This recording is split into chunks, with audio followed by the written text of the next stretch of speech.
Excelentísimo señor Presidente de la República, señor Secretario de Educación, señora Presidenta del Consejo Nacional de Cultura, señor Director de la Academia Mexicana de la Lengua, señor Director de la Academia Peruana de la Lengua, querida Silvia, señores embajadores, señoras y señores. Agradezco de todo corazón que me hayan otorgado el primer premio internacional creado por México en homenaje a Carlos Fuentes. Soy muy consciente de que esta generosa decisión del jurado se debe en buena medida a ser yo algo así como el último sobreviviente operativo de ese movimiento, grupo o promoción de escritores que a partir de los años 60 dio brillo y difusión por buena parte del mundo a la narrativa latinoamericana. Me refiero al llamado boom. Nadie sabe todavía por quién ni por qué se le bautizó con esta explosiva onomatopeya. Del boom fue figura estelar y esforzado promotor el autor de La muerte de Artemio Cruz, cuya reciente desaparición, sentida por doquier, dio origen a merecidos homenajes y recordatorios tanto en América Latina como en Estados Unidos, Europa y otros países más alejados, hasta los que había irradiado su obra, una de las más traducidas y estudiadas de la literatura contemporánea. Este reconocimiento póstumo no puede ser más justo. La obra de Carlos Fuentes, enorme, de dimensiones verdaderamente balzacianas, a la que él organizó como una totalidad con el título general de La Edad del Tiempo, abarca todos los géneros, la novela principalmente, pero también el cuento, el ensayo, el teatro, el artículo y alguna vez, de manera discreta y fugaz, hasta la difícil poesía. Se ha destacado en ella por críticos diversos su ambición, su diversidad,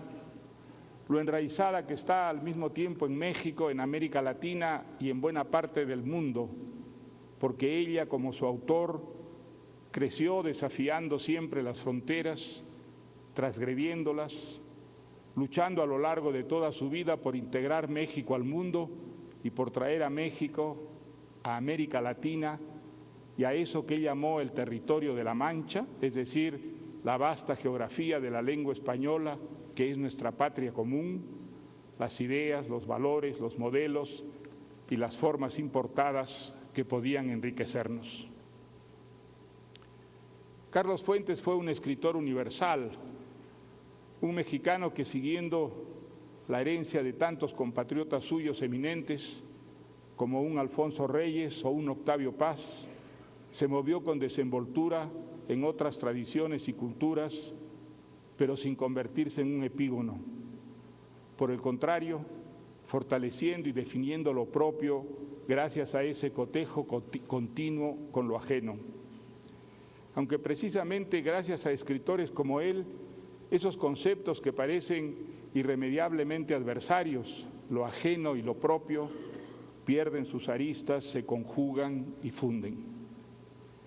Esa es la gran victoria del arte y la literatura sobre la menuda política y las visiones estrechas que enfrentan y dividen a sociedades e individuos en compartimentos estancos,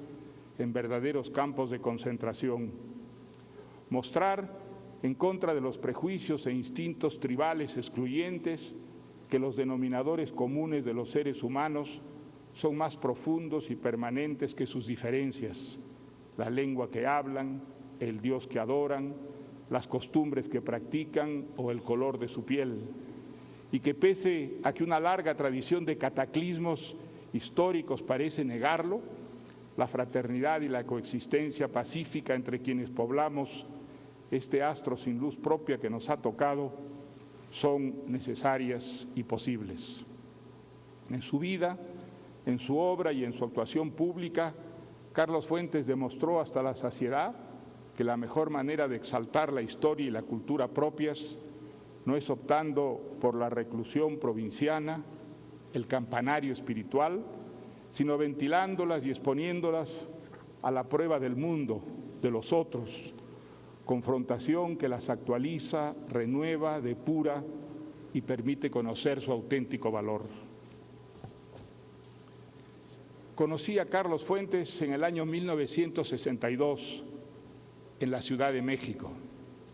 Yo trabajaba entonces como periodista en la radio-televisión francesa, la desaparecida ORTF, y había sido enviado aquí con motivo de una gran exposición francesa que tuvo lugar en el bosque de Chapultepec. Un amigo común, el hispanista francés Claude Cuffon, me había dado una carta y un libro para entregarle. Él fue el segundo escritor mexicano a quien conocí en persona. El primero había sido José Emilio Pacheco, a quien me presentaron el día anterior. Vi a Carlos por primera vez en casa de un joven cineasta mexicano y en una situación francamente inesperada, tratándose de él. Empinado sobre una mesa, zapateando y creo que hasta cantando un corrido a voz en cuello y con algunos gallos. Era algo insólito, porque todos quienes conocieron a Fuentes saben muy bien que él no solía dar ese género de espectáculos. Por el contrario, cuidaba mucho las formas, la elegancia y el esmero en el hablar, el actuar y el vestir. Alguna vez dijo que de no ser escritor, le hubiera gustado ser actor. Y es verdad que había en él una cierta vena histriónica que solía asomar cuando en la alta noche, en la cálida intimidad de un grupo de amigos, hacía imitaciones, parodias, contaba anécdotas, chistes o recordaba escenas y diálogos de películas que su memoria almacenaba con una facilidad prodigiosa. Recuerdo haberme quedado pasmado en alguna ocasión en Londres, oyéndolos competir a él y a Guillermo Cabrera Infante, otro memorioso cinéfilo, rememorando viejas cintas y evocando a sus actores, actrices, guionistas, directores y hasta técnicos con el fervor y la precisión que otros reservan solo para la poesía. Carlos tenía una imagen pública un poco solemne y estudiada que imponía un auditorio, pero en privado era abierto, cordial, ingenioso, derrochaba humor y gracias a su oceánica memoria de proyecciones casi borgianas, podía hablar de libros, de películas, de lugares y personas que lo habían impresionado con absoluta precisión y por tiempo ilimitado. Desde aquel encuentro en México, en esa noche de tequila, mariachis y efusiones, nos hicimos amigos. Fue una amistad que perduró y a la que no dañaron en modo alguno eventuales discrepancias políticas o literarias. Nos vimos desde entonces innumerables veces y en decenas de lugares. En su caso, el talento literario era inseparable del encanto personal. Era apuesto, culto, ameno, divertido, políglota. Había viajado por medio mundo y tenía amigos y conocidos famosos por doquier. Las mujeres quedaban prendadas de él en el acto. Carlos no había conocido todavía a la bella Silvia Lemus, por supuesto, quien pondría fin a esa movilidad sentimental, y se desmoronaban en sus brazos como los castillos de arena de las playas ante la embestida de las olas. Daba siempre una impresión de seguridad y de éxito que despertaba a su alrededor, entre sus colegas letreridos, no solo admiración, también efervescentes envidias que a él lo dejaban perfectamente indiferente. Siempre me maravillaba su olfato infalible para saber apenas llegado a una ciudad dónde había que ir, qué ver y a quién conocer. Yo llevaba años viviendo en Londres y Carlos Fuentes, apenas un par de días después de haber aterrizado en la ciudad, me revelaba la existencia de lugares, personas y ocurrencias fascinantes que yo desconocía por completo. Su versación en estos temas me hacía recordar una anécdota del historiador francés Marcel Bataillon, de quien se decía cuando yo era estudiante que había dejado boquiabiertos a los historiadores cusqueños en su primera visita al Cusco, cuando les fue indicando con exactitud matemática en el centro histórico de la capital del Tahuantinsuyo, el lugar de los templos y palacios prehispánicos y las casas de los conquistadores que se instalaron en ellos, ni más ni menos que si hubiera estado allí en aquellas épocas remotas y adquirido todo aquel saber con sus propios ojos. Era muy generoso con los escritores jóvenes que se acercaban a él, llevándole sus manuscritos y pidiéndole consejo. A muchos los animó a publicar, les consiguió editor y promovió sus obras para que no se quedaran sin lectores. Probablemente ninguno de los escritores a los que se considera integrantes del boom se esforzó tanto como él para acercarnos y amigarnos, hacernos sentir parte de una aventura intelectual común y para que nuestros libros rompieran el confinamiento al que hasta entonces estaban condenados casi todos los escritores latinoamericanos. Quería que al mismo tiempo que sus propios libros, el mundo conociera la obra de sus colegas y amigos y de este modo tuviera por América Latina interés y respeto intelectual y abandonara los estereotipos tan arraigados entonces en Estados Unidos y en Europa, según los cuales la tierra de Borges, de Rulfo, de García Márquez, de Carpentier, de Lezama Lima, de Donoso, Edwards, Asturias, Argueda, Roabastos, Sonetti, Cabrera Infante y tantos otros narradores de primer orden, era una región pintoresca y bárbara de dictadores, revolucionarios, mambos y rumberas. Fui testigo y beneficiario de su generosidad. Me recomendó a su agente literario en los Estados Unidos e hizo gestiones con sus editores extranjeros para que tradujeran mi primera novela, a la que analizó en penetrantes artículos, y al igual que conmigo hizo lo mismo en favor de otros escritores de su generación o anterior a la suya, cuyas obras le parecían injustamente preteridas. De él fue la idea de que un grupo de escritores del boom escribiéramos cada uno un relato inspirado en nuestro dictador más significado. Cortázar sobre Perón, García Márquez sobre Rojas Pinilla, Roa Bastos sobre el doctor Francia o Stroessner, yo sobre el general Odría, y creo que él se había reservado a don Porfirio Díaz. El proyecto de ese libro de relatos no llegó a cuajar, pero en cierto modo sí, porque si no de cuentos, esa iniciativa estuvo tal vez en el origen de novelas como Yo el Supremo, El Otoño del Patriarca y Conversación en la Catedral. Había en Carlos Fuentes un curioso contraste, porque quien lo veía brillar en actos públicos, culturales y sociales, y seguía su incesante calendario de viajes, conferencias, cursos universitarios por medio mundo, sus polémicas, pronunciamientos periodísticos y sus apariciones mediáticas, difícilmente podía imaginar que la misma persona fuera un trabajador tan disciplinado y riguroso, con sus estrictos horarios frente a la máquina de escribir, su correspondencia siempre al día, la versatilidad y el caudal de su obra, y un lector tan avesado de los viejos maestros y tan enterado de la actualidad literaria. García Márquez decía de su intenso rendimiento: y eso que teclea la máquina de escribir con un solo dedo, que si lo hiciera con los 10, y hacía correr el risueño embuste macondino,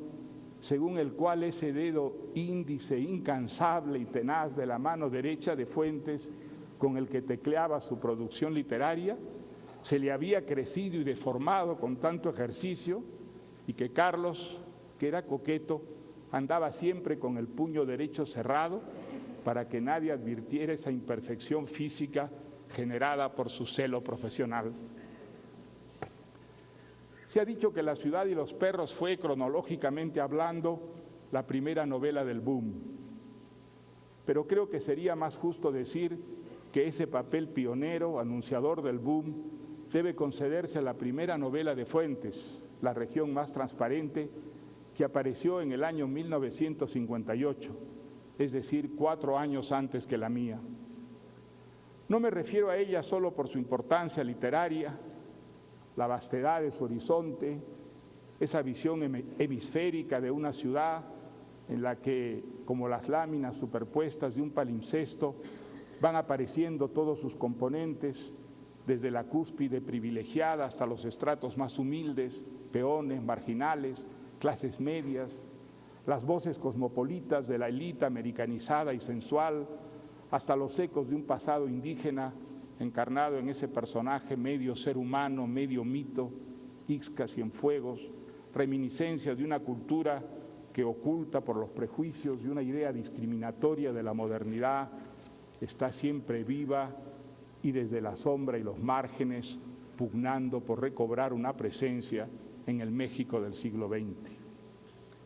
La región más transparente fue acaso la primera novela latinoamericana que rompió el aislamiento en que hasta entonces nacían, vegetaban y morían tantas novelas que por falta de editoriales y la balcanización cultural de nuestro continente solo se ponían al alcance de mercados minúsculos y pasaban por lo tanto desapercibidas del gran público.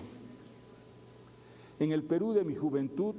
no teníamos la menor idea de lo que se escribía en los países vecinos, Ecuador, Bolivia, Chile, Colombia, Brasil, y probablemente lo mismo ocurría en el resto de los países latinoamericanos. Los únicos centros editoriales importantes eran Buenos Aires y México,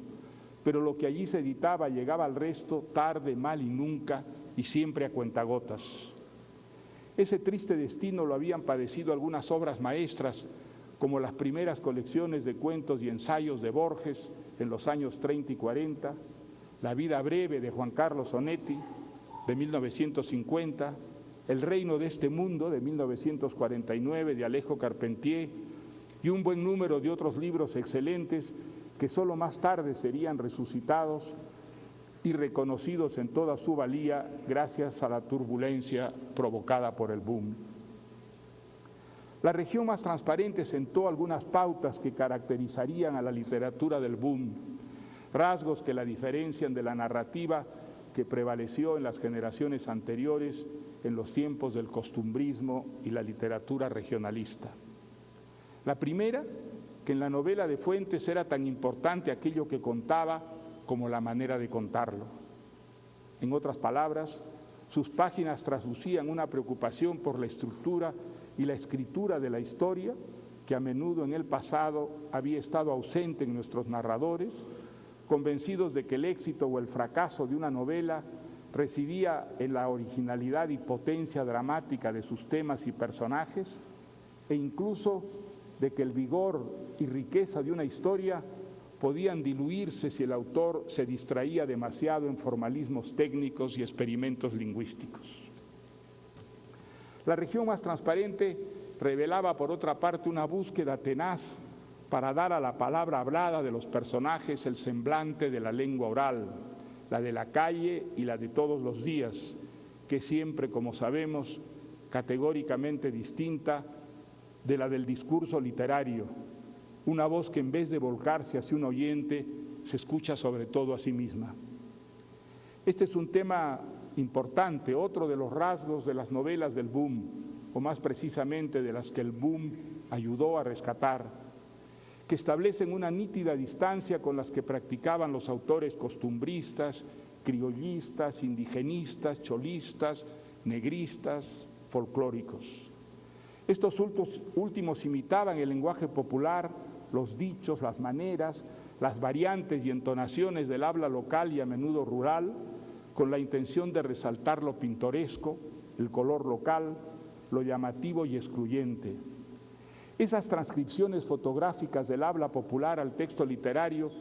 conseguían casi siempre, en vez de la autenticidad y fidelidad buscadas, exactamente lo opuesto: el amaneramiento exhibicionista, la caricatura, la parodia. En vez de expresarlos y comunicar su idiosincrasia, esas voces llamativas sustituían a los personajes y los deshumanizaban. Transmitían la impresión de algo artificial y postizo, un esteticismo de vuelo corto y rasante, tan rebuscado como falso. porque la literatura costumbrista fotografiaba el habla oral en vez de recrearla, de transfigurarla, imprimiéndole una funcionalidad que no dependiera del modelo exterior, sino más bien la emancipara de él, la justificara y le confiriese autenticidad y verdad solo en función de la historia que contaba. Eso es lo que consiguió maravillosamente un Juan Rulfo en sus cuentos de Llano en Llamas de 1953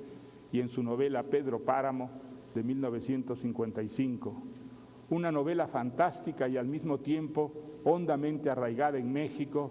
y acaso más estrictamente en Jalisco.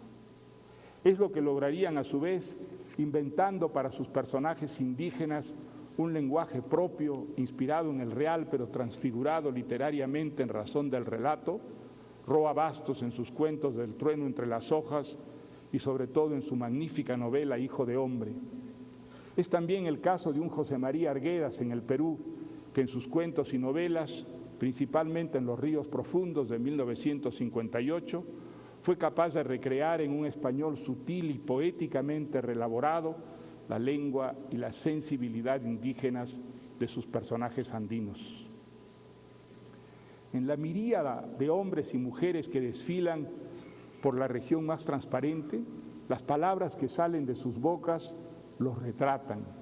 delatan su procedencia, el nivel de su educación, su estatuto social, su condición étnica, sus prejuicios, sus anhelos, su idiosincrasia, sus rencores y sus sueños. En lo que dicen y en la manera que lo dicen está lo que son y cómo son. Y por eso su manera de hablar nos da una sensación de cosa genuina, de verdad persuasiva. Pero eso no quiere decir que esos modos de expresarse, con su vocabulario y su música propios, reproduzcan fielmente las variantes lingüísticas del habla mexicana. Nada de eso. Se trata de una ficción literaria compleja y astuta que para rescatar o sugerir una esencia traiciona, es decir, reforma y amolda la apariencia. Una creación lingüística tan atrevida y original como lo es la densa y compacta historia que cuenta y los seres humanos que en sus páginas gozan, sufren, fantasean y se enfrentan a toda clase de retos en ese mural de la sociedad y la historia moderna de México, que es la región más transparente. Pero sería desnaturalizar esta ambiciosa novela, como se ha hecho a veces, ver en ella sobre todo una exploración histórica y sociológica de una ciudad. Esos son sus materiales de trabajo, la materia prima que el novelista utilizó para construir una representación literaria, una realidad artística más rica y original que la suma de sus partes constituyentes. Un mundo que goza de soberanía, pues se ha independizado de su modelo y tiene vida propia, autosuficiente, algo que proviene de la fuerza de su escritura y su refinada estructura y no de su semejanza y servidumbre a la realidad que la inspiró. El talento natural, la intuición, el pálpito no bastan para alcanzar logros literarios de ese calibre. Hacía falta también estar al tanto de las grandes transformaciones que había experimentado la técnica narrativa gracias a escritores como Proust, Kafka, Joyce, Virginia Woolf, Thomas Mann y los grandes novelistas norteamericanos de la generación perdida como John Dos Passos, Hemingway y sobre todo William Faulkner, sin cuya influencia en la novela latinoamericana moderna no hubiera llegado a ser jamás lo que ha sido. El autor de Luz de Agosto, El sonido y la furia, Santuario y tantas otras obras señeras, fue el maestro de todos nosotros, el escritor que más ayudó a los novelistas del boom, de Onetti a García Márquez, de Donoso a Roa Bastos, de Fuentes a mí mismo, a descubrir el tipo de escritor que queríamos ser, el que no queríamos ser en modo alguno y quien en la riqueza de su universo nos enseñó cómo la destreza artesanal en la organización del tiempo, de los puntos de vista, de lo que se dice y solo se insinúa o se oculta del todo, y por supuesto en la elección del sentido y la música de las palabras, depende enteramente el éxito o el fracaso de una historia, que ella sea superficial o profunda, compleja o banal, exprese en todo su misterio y ambigüedad la condición humana o la simplifique y banalice hasta la caricatura. Como Borges, como Paz, como João Guimarães Rosa, como Donoso, Carlos Fuentes leyó vorazmente la mejor literatura de su tiempo. Escribió algunos ensayos iluminadores sobre los aportes más señalados de sus modelos literarios y aprovechó sus enseñanzas de manera creativa, adaptándolas a su mundo y a su personalidad. Por eso su obra, a la vez que una inmersión constante en la problemática de su país, es un testimonio excepcionalmente elocuente sobre las modas literarias, corrientes estéticas, escuelas de pensamiento, ideologías y filosofías, desplantes y espectáculos que poblaron la cultura de su tiempo, todos los cuales dejaron algún sedimento en sus cuentos, dramas y novelas. El realismo descarnado de los narradores norteamericanos, el compromiso social y los análisis psicológicos de los existencialistas franceses, los experimentos lingüísticos del Nouveau Roman y su gurú Roland Barthes, los malabares delirantes del happening, el humor negro y la metafísica del teatro del absurdo, hasta la recreación visionaria y mítica del pasado en el presente político y lo fantástico disuelto en la vida cotidiana más reconocible. Y al igual que en un Manuel Puig o en un Cabrera Infante, en las ficciones de Carlos Fuentes, hay también huellas de la visualidad y la velocidad que gracias al cine llegó a alcanzar la escritura narrativa.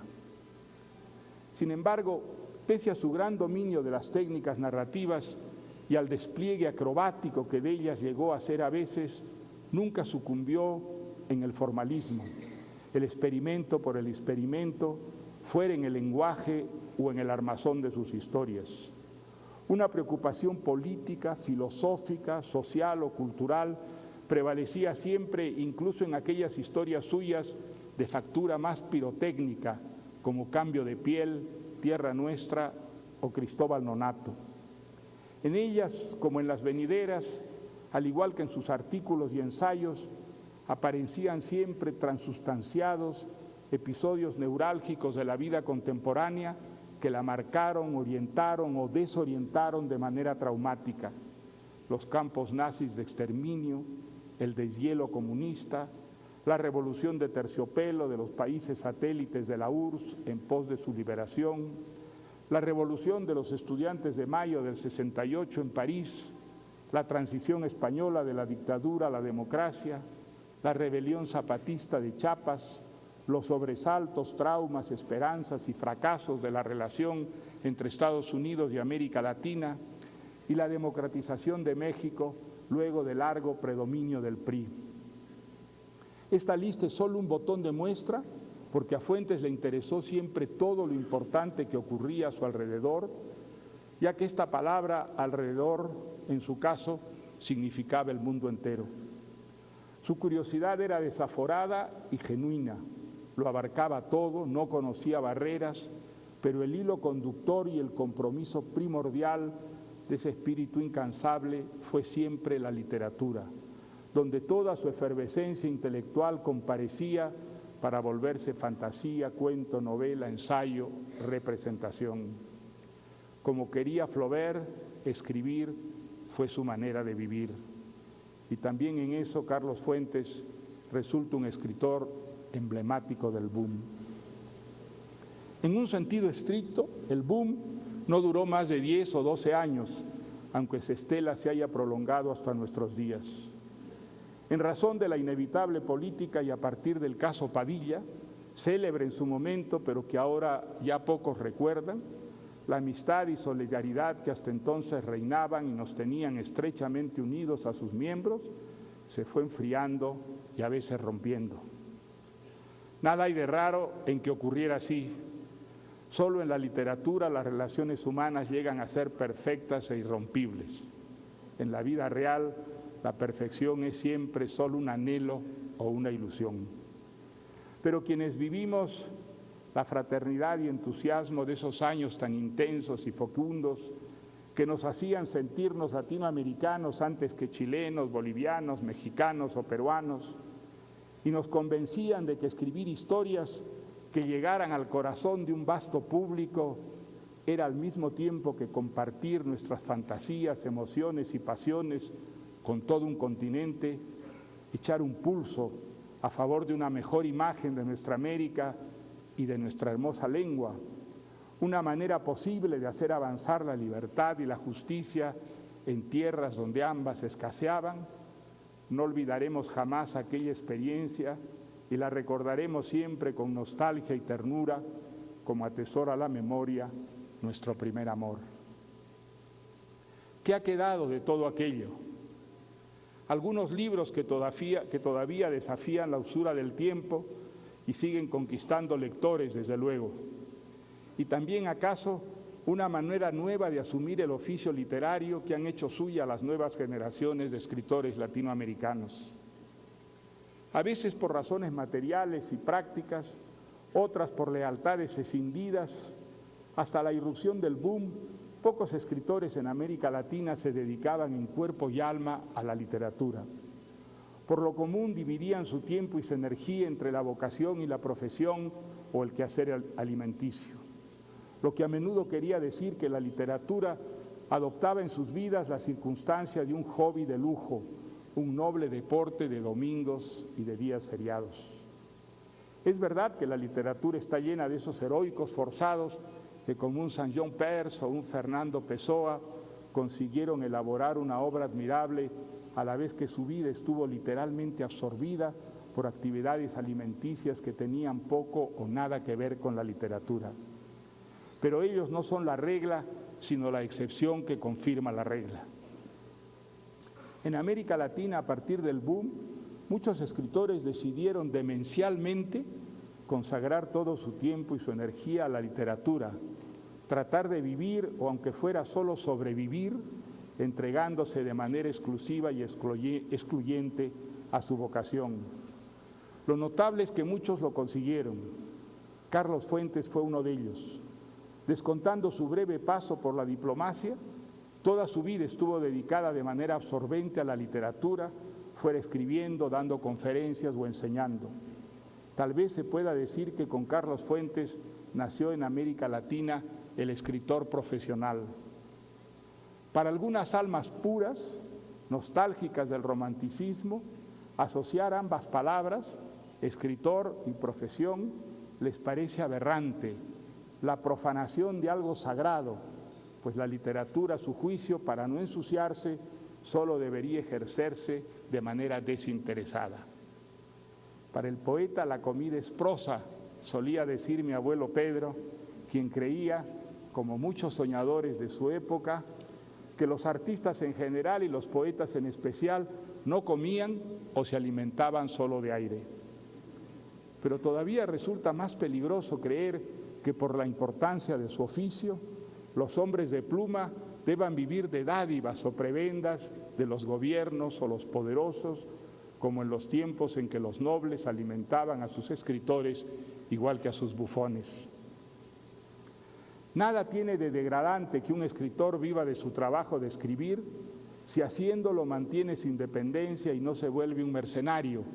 alguien que alquila su destreza literaria a la vez que sus principios. De buen número de los escritores del boom se puede decir que, al igual que Carlos Fuentes, vivimos para escribir y también de escribir. Lo que quería decir, claro está, que no solo vivíamos de nuestros derechos de autor, lo que es y será posible solo a un minúsculo puñado, sino complementando este ingreso con trabajos periodísticos, editoriales, traducciones, cursos universitarios y actividades más o menos afines a la literatura. De este modo, creo que los escritores del boom contribuimos a corregir esa imagen estereotipada e irreal del escritor como un diletante vagaroso, desasido de la realidad cotidiana, un nefelíbata que prefiere flotar entre las nubes antes que pisar el suelo firme y compartir las angustias y miserias de los otros, los que se ganan la vida con el sudor de su frente. Desromantizar la idea del escritor, ver en él a alguien común y corriente que escribiendo, soñando y haciendo soñar otras vidas a sus semejantes, presta un servicio a la sociedad por el que es justo que sea retribuido, ya que en la literatura la vida humana sería más aburrida y conformista, ha servido para que se entienda la literatura como lo que en verdad es, no un don divino creador de belleza que ejercitan por procuración ciertos elegidos de los dioses, ni un entretenimiento fugaz para distraer el ocio y adornar las cartas credenciales de ciertos personajes públicos, ni menos todavía un quehacer instrumental del que se sirven para difundir sus consignas y manipular las conciencias, los poderes de este mundo. Los escritores son hombres y mujeres que trabajan igual que los demás, lo hacen mejor o peor de acuerdo a su talento, a su voluntad de rigor y de autenticidad, y si lo hacen bien, gracias a lo que escriben, la lengua que hablamos se mantiene viva y se renueva, nos permite comunicarnos mejor, pensar más claro y entender más a fondo el mundo en el que estamos. También